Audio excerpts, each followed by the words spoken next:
ازيكم عاملين ايه؟ يا رب تكونوا بخير. النهارده الفيديو انا متحمسه له جدا جدا جدا. طب ليه انت متحمسه للفيديو ده بالذات يا اميره؟ هقول لكم ليه. لان انا بقالي كتير جدا ما شفتش صحابي، واخيرا اتفقنا على يوم ننزل فيه مع بعض، لان كل مره مش بنتوفق، وده عنده درس، ده عنده مش عارفه كورس ده، فما كناش بنتوفق في اليوم ان احنا ننزل نخرج فيه.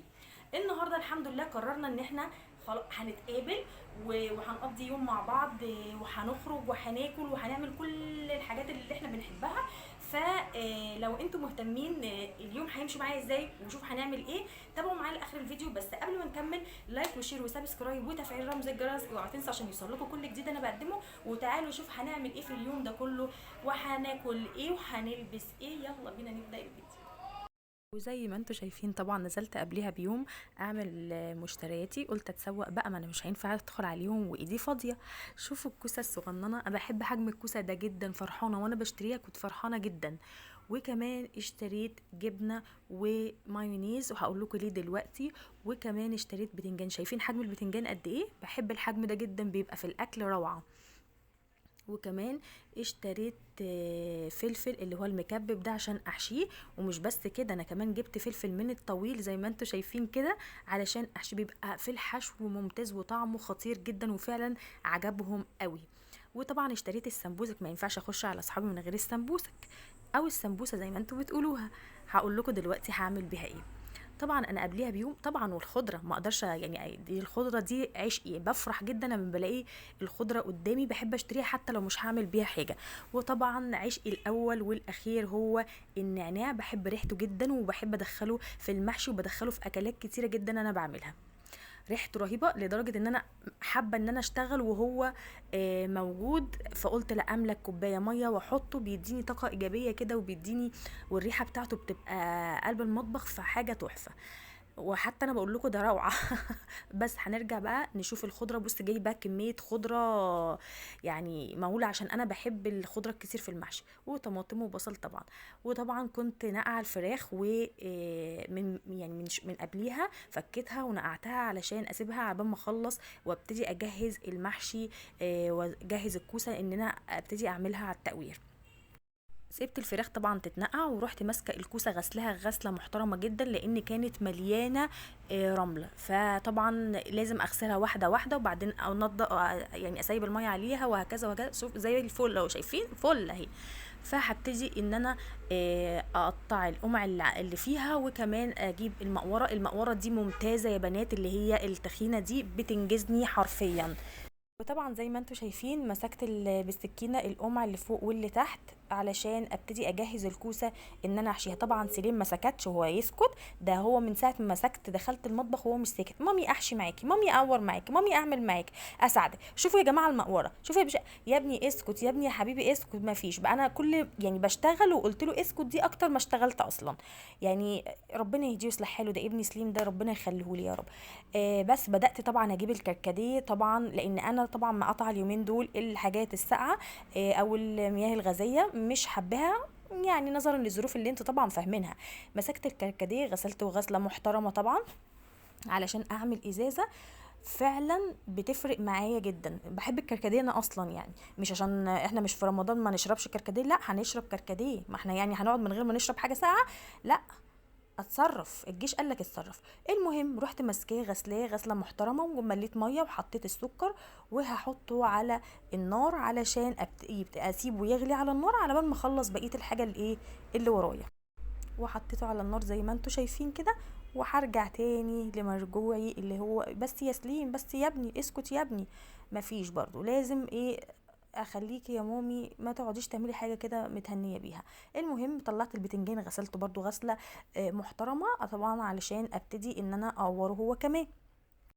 وكمان بدأت طبعا اجيب الكوسه. طبعا لقيت سليم مفرقع لي واحده بس، ولا يهمني. بص ايه، مش ساكت، بص ابني مش ساكت ازاي، يعني مش هادي. المهم قعدت اقور الكوسه طبعا، وهو طبعا زيكم يا جماعه والسلام محسس نفسه ان هو الشيف الشربيني. تمام مفيش مشكله. فضلت اقور الكوسه طبعا بحرص، لان الكوسه النوع ده تحس ان هو عايز يتعمل بحرص شويه عشان ما يتكسرش منك. المهم مسكت الفلفل، بقيت طبعا اغسله علشان ابتدي برضو ان انا اقطعه. كل التجهيزات دي قبلها بيوم يا جماعه علشان اكون جاهزه ان انا اخرج ما الصبح. يعني انا ابتدي ان انا احشيه الصبح واعمل اسوي وبس خلاص، وابتدي اعبي الحاجه وامشي، لان طبعا مش هينفع ان انا اجهز واعمل في نفس اليوم، اسوي في نفس اليوم. طبعا يبقى هروح لهم ان شاء الله الساعه 6 المغرب، ما مش هينفع. فطبعا ابتديت ان انا اجهز كله حتى الفلفل الرومي، اللي هو الطويل، مش عارفه اسمه رومي ولا اسمه ايه، بس بدات ان انا اقطع البوز بتاعه من فوق ده علشان كل حاجه تبقى جاهزه على طول على الشغل، ما ياخدش في ايدي وقت. بس سليم اسكت يا سليم، ما فيش اسكت يا سليم، برضو مكمل معايا ما بيهمتش. المهم مسكت الحله هنا علشان ابتدي احط ميه فيها، واحط فيها طبعا شويه خل. ده ليه؟ علشان البتنجان وانا بقوره ما يسودش مني طبعا. وبدات ان انا امسك البتنجان طبعا وان انا اقوره. تفتكروا سليم سابني؟ لا طبعا قعد يقور معايا من وجهه نظره طبعا ان هو بيقور يعني البوس كده ويسيب لي الباقي البتاع بحاله. بس المهم لقيت واحده مقطوعه طبعا سليم عاملها لي فقطعت الحته اللي فوق وبدات ان انا اشتغل وابتدي ان انا اقور زي ما انتوا شايفين طبعا. اسكت يا سليم بس يا حبيبي، بس كل وانا شغاله بس اكتر ما انا اشتغلت. طبعا زي ما انتوا شايفين كده عماله اقور البتنجان، وبصراحه كنت شغاله بمنتهى الحب، لان انا بحب جدا ان انا اشوف صحابي واقعد معاهم واتكلم معاهم ونقعد نضحك، واليوم بيبقى لطيف جدا لما بنشوف بعض. وتقريبا ان احنا اليوم مرتبط معانا بالاكل اكتر من ان احنا مثلا ممكن نعمل حاجه معينه. بيبقى لا، الاكل ده بالنسبه لنا شيء مقدس، ان احنا لما نشوف بعض كل واحده تعمل حاجه وتوري ابداعاتها للتانيه، وفي الاخر الافاده لينا كلنا، لان احنا بنبقى كلنا مستفيدين بصراحه في اليوم ده. انا مثلا هعمل حاجه وفلانه هتعمل حاجه التالتة تعمل حاجة، ففي الآخر يبقى كلنا بندوق من أكل بعض، وفي نفس الوقت كل واحدة فينا عاملة الأكل بحب شديد وفرحة، ولأن احنا عاملين زي العيال الصغيرة لما بنشوف بعض، وكل واحدة عندها حكاوي طبعا بنقعد نحكيها ونرغي طبعا. وشفت يا فلانة حصل ايه، ما بنجيبش سيرة الناس قوي يعني، اوعوا تفتكروا ان احنا بنجيب سيرة الناس، بس كل واحدة بتقول أخبارها وايه يا جماعة عملنا ايه، وصلنا لايه، الدنيا فيها ايه، وبنطمن على بعض وبناخد الموضوع بتهريج ونضحك ونهزر وكل الحاجات دي بجد. يعني عشان كده انا كنت متحمسه، فقلت اشارككم معايا اللحظات اللي انا ببقى كويسه ومبسوطه فيها، فقلت لا ما بخلش عليكم باللحظات الحلوه دي. ولسه طبعا زي ما انتم شايفين مستمرين في ان احنا نقول لسليم بس بس بس يا سليم، ومستمرين طبعا في ان احنا نقور البتنجان. الظاهر ان انا طولت قوي في تقوير البتنجان، وسليم برضو مش ساكت وعمال يا مامي يا مامي يا مامي يا مامي، لما كنت همسكه وهقوره هو شخصيا. وبكده طبعا نكون خلصنا البتنجان. قلبت الميه طبعا، قعدت اضحك على خيبتي التقيله. ومسكت الخضره بعد كده طبعا عايزه اقطعها، حطيت اسمه ايه ده، الازازه علشان اقطع عليها الخضره، لان بحب الخضره كتير جدا في المحشي، وبالنسبه لي طالما المحشي ما فيهوش خضره يبقى مش محشي. سليم برضو مش ساكت مكمل، هاتي السكينه، هاتي اقطع معاكي، هاتي اقور معاكي، يعني ربنا يهديك يا ابني. مش ساكت. شوفوا شوفوا شوفوا والنبي، شوفوا خليكوا شاهدين والله. هنعمل ايه بس. المهم فضلت اقطع البقدونس والكزبره والشبت وطبعا انا بحط نعناع على المحشي عشان بس تبقوا برضو فاهمين، بس انا ما قطعتوش دلوقتي، انا قطعته تاني يوم الصبح وانا شغاله عشان يبقى فريش ويبقى ريحته كده زهره. بس كده زي ما انتم شايفين حاطين كيسه، حاطه كيسه قدامي علشان اقطع، والحاجات اللي انا مش عايزاها احطها في الكيسه، بحيث ان انا ما اعملش يعني حوالين مني وانا شغاله اعمل دوشه. بس مسكت الخضره غسلتها، وطبعا مش يعني انا اول حاجه بشطفها شطفه واحده، وبعد كده بحط عليها خل انقعها في الخل كويس قوي، وبعد كده ابتدي اغسلها اغسلها اغسلها لحد ما تنزل اللي فيها، ويبقى الميه صافيه خالص. اهو انا بدور كده عشان اروح اجيب ازازه الخل علشان احط على الخضره زي ما انتم شايفين كده. بس كده، وابتدي ان انا انقع الخضره. وبعد كده هبتدي طبعا خطوه الطماطم، هي خطوه ممله جدا ولكن مضطرين. انا برضو بحب المحشي فيه طماطم كتير جدا، وبحب اقطع الطماطم صغير صغير صغير. طب هتقولي لي انت ليه بتعملي كده؟ لا لسه الخطوه الجايه هقول لكم انا ليه بعمل كده. عشان انا بعمل المحشي بعمله ني في ني يا جماعه، وجربوا الطريقه دي بجد والله طريقه تحفه جدا جدا جدا، ومش بتحمي ولا بتعمل حموضه ولا اي الكلام ده خالص. بالعكس المحشي بيبقى خفيف وطعمه حلو جدا. جربوها هتدعولي صدقوني. المهم قطعت الطماطم زي ما انتم شايفين، والخضره اهو صفيتها، وكل ده بستعد ان انا هشيلها في التلاجة علشان الصبح ابتدي اشتغل فيها. بس طلعت السمبوسك. طبعا هعمل حشوتين او خلطتين. الخلطه الاولانيه هحط عليها طبعا دي جبنه قريش، حطيت عليها بقدونس وكزبره، وحطيت عليها فلفل اخضر، وكمان شويه زيت، وهبتدي ان انا افتح السمبوسك واطلع حته حته، وابتدي ان انا الف الخلطه الاولانيه اللي هي بالجبنه القريش. جربوا الطريقه دي يا جماعه بجد اكتر من روعه. آه، مش شرط ان انا احشي السمبوسك كل مره احشيه لحمه، لا، مش شرط ان انا اعمل لحمه. على فكره بيبقى تقيل جدا ومش ببقى حابه احسن حاجه. ده لو كلتي منه 3 4 5 6 مش هتحسي نفسك ان انت اصلا شبعانه.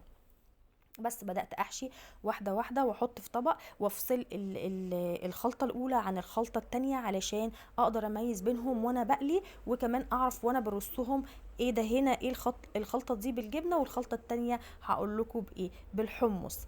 بجد يا جماعه الاختراع الحمص ده اختراعي انا.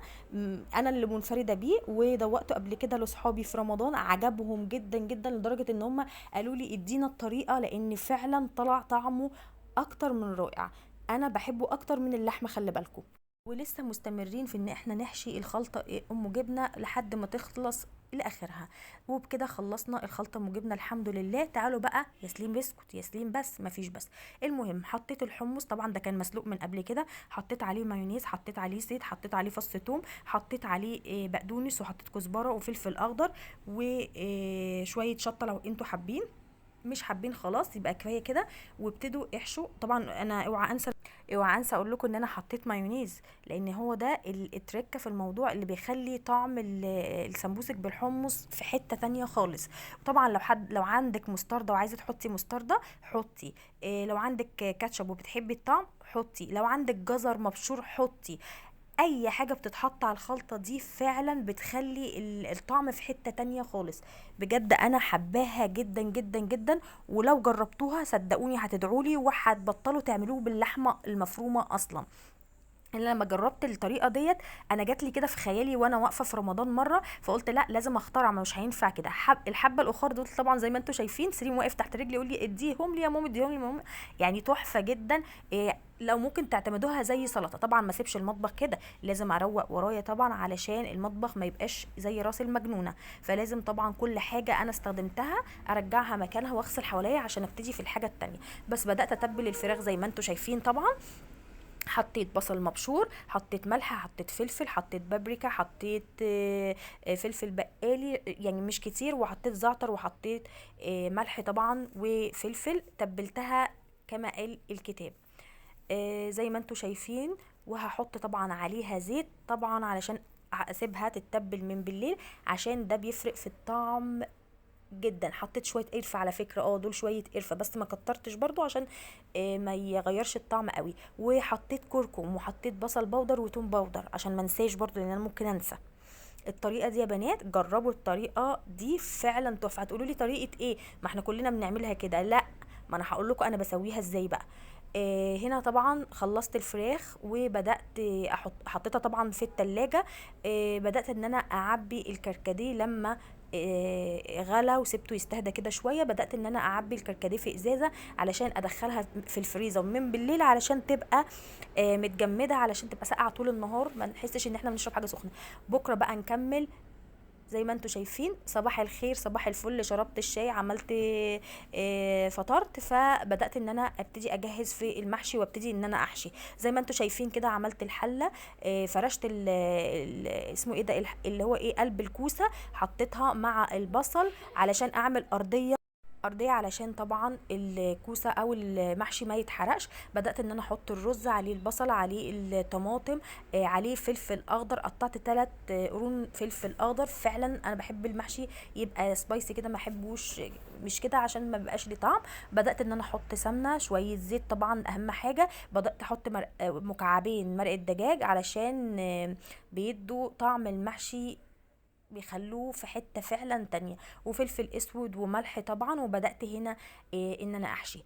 اوعوا تنسوا يا بنات تجربوا الطريقه ديت في المحشي. اولا سريعه، مش هتاخد منك وقت، هتجهزيها بسرعه، ما فيهاش ان انت بتعملي تحمير او تعملي تقلبي البصله. في ناس بتعملها بالطريقه دي بيبقى تحفه وكل حاجه، بس بيبقى تقيل على المعده، وتسبكي الطماطم وكل الكلام ده وقت ومجهود وبتاع. وممكن ان انت تعمليه بسرعه ويدي نتيجه اكتر من روعه. وللعلم انا كل صحابي بياكلوه بالطريقه اللي هي ان انا اسبك الطماطم وكل الكلام ده. بس انا لما جربت اكله لهم بالطريقه دي حبوه جدا، لدرجه ان هم اعتمدوا الطريقه بتاعتي وقالوا لي لا احنا مش هناكل المحشي غير بالطريقه ديت. طبعا ما فوتكمش في الكلام يا ولاد، انا حطيت نعناع على الخلطه، ده لازم جدا جدا، بيخلي طعم المحشي روعه، خطير يا بنات.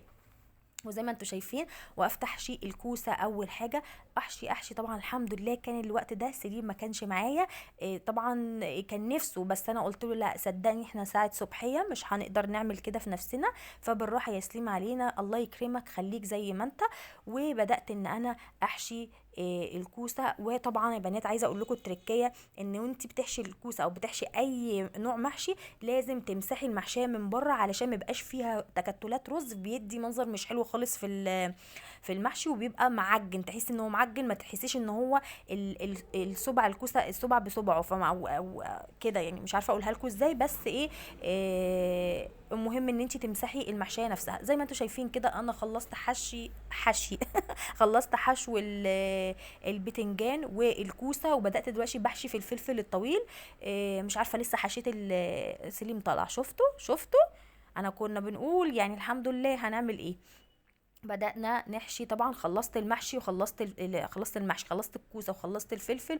شايفين الفلفل شكله تحفه ازاي الطويل طبعا، والفلفل المكبب مع البتنجان خطير. بدأت دلوقتي اجهز لان انا اشوي الفراخ. جماعه جربوها بالطريقه دي والله العظيم ما هتخسروا ولا هتندموا ابدا، بجد الطريقه اكتر من رائعه. جبت طاسه وسخنتها كويس قوي وحطيت فيها شويه زيت، وبدات انزل بالفراخ على الطاسه زي ما انتم شايفين، وبدات تاخد لون يمين وشمال، وطبعا فوق وتحت زي ما انتم شايفين كده اللون بتاعها. انا ما بحبهاش تبقى بيضه، لا بحس ان هي نيه، انما لما بتاخد لون كده بحس ان هي استوت وطعمها بدا يبان. بس كده بدات ان انا اشوي الفراخ زي ما انتم شايفين. خلصت الحمد لله الفراخ، هغطيها بورق فويل واسيبها جنبي على بال ما ابتدي ان انا اقلي السمبوسك او السمبوسه زي ما انتم بتقولوها ايا كان. يعني بدات ان انا اول حاجه اقلي الجبنه، ما بتاخدش سوا على النار يا بنات عشان تاخدوا بالكم ان انا مش هسيبها في الزيت الزيت المقدوح، بقدح الزيت الاول او بسخنه سوري انا اسفه، وبعدين انزل بالسمبوسك. ما بتاخدش ثانيتين حرفيا، اول ما بتاخد اللون الذهبي تقلبيها على الوش التاني، خلاص اخدت اللون الذهبي بترفعيها من على النار كده زي ما انتم شايفين. عظمه العظمه. بدانا نعمل ترمس الشاي طبعا عشان انا مشهوره بالموضوع ده. وكده اكون خلصت، انا ابتدي بقى اجهز. وبكده اكون جهزت. ما حبيتش البس حاجات كتير ولا تفاصيل كتير، لان احنا طبعا انتوا عارفين الجناين وانطونيادس وكده، فهنقعد على الارض. فاخترت ان انا البس السويت بانس ده مع الكوتشي مع وسليم برضو لبس بس لسه ما سرحش، ولبست كده من فوق وطرحه والشنطه اهي، عشان مش عايزه حاجه يعني تكون صغيره قوي ولا كبيره قوي، فاخترت دي. فهلبسها كده وبس. ومستعجله جدا ومتحمسه جدا اروح اقابل صحابي، ان شاء الله يبقى اليوم جميل، وان شاء الله هصور الحاجات اللي موجوده عشان اشارككم معايا اللحظات الحلوه اللي انا بقضيها. واستنوا معايا وتابعوا معايا لاخر الفيديو. انا كنت في الطريق طبعا طلبت اوبر عشان مش عايزه اتاخر على صحابي، دول صحابي برضو. طبعا هنا انا وصلت انطونيادس وكان سليم فرحان جدا. زي ما انتم شايفين بدأنا نحط الاكل وكلهم جعانين مش مستحملين خالص انهم، لدرجه ان الصينيه لو تاخدوا بالكم ان هي متاكل منها. قلت لهم طب يا ولاد اصور يا ولاد اصور يا ولاد، مش قادرين يستنوا ولا يقاوموا. زي ما طلعي لي الشراب. احنا المفروض هناكل فيها لا في الاطباق اهو. امجد نفسي بقى. معلش هاتي كوسايه يا بنتي عشان ما بحبها. بس زي ما تقولي في الشارع الحاجه بتحلو ما تفهميش. انا ممكن وانا كمان اجيب والله يعني حراق. لا على الله. لا بتنجان مش حاجه. يا لهوي. يعني كله سبحان على الله. اللي على الله ما هي بطن. مش عارفه الله على الجلاش. تسلم ايدك. وهنا بقى هاخدكم جوله في انطونيادس. بعد ما كنا الاكل كبس علينا ما قدرناش نتحرك من مكاننا، المهم قلت لا نتمشى حبه كده. الجنينه كانت اكتر من رائعه لان هم جددوها واول مره اشوفها بالشكل الحلو ده. قلنا نتمشى حبه زي ما انتم شايفين واوريكم الجناين والزرع والالوان، والناس كانوا مستمتعين جدا باليوم جدا، وكل الناس مبسوطه ما شاء الله. وكمان لقينا عروسه طبعا، وقفنا نزرغط لها، بس انا مصورتش ده للاسف، نسيت خالص. احنا كل ما نشوف عروسه هناك كنا واقفين نزرغط انا واصحابي، فرحانين بالعروسه قوي، مش عارفه فرحانين بايه بس كنا فرحانين. وبكده الفيديو يكون خلص ويومنا يكون خلص. ولو الفيديو عجبكم لايك وشير وسبسكرايب وتفعيل رمز الجرس اوعوا تنسوا. وزي ما انتم شايفين اهو، بقول لكم شايفين الالوان والزهور الجميله، وهقول لكم باي باي، واوعوا تنسوا اللايك والشير والسبسكرايب يا ولاد، واشوفكم على خير الفيديو الجاي. مع السلامه.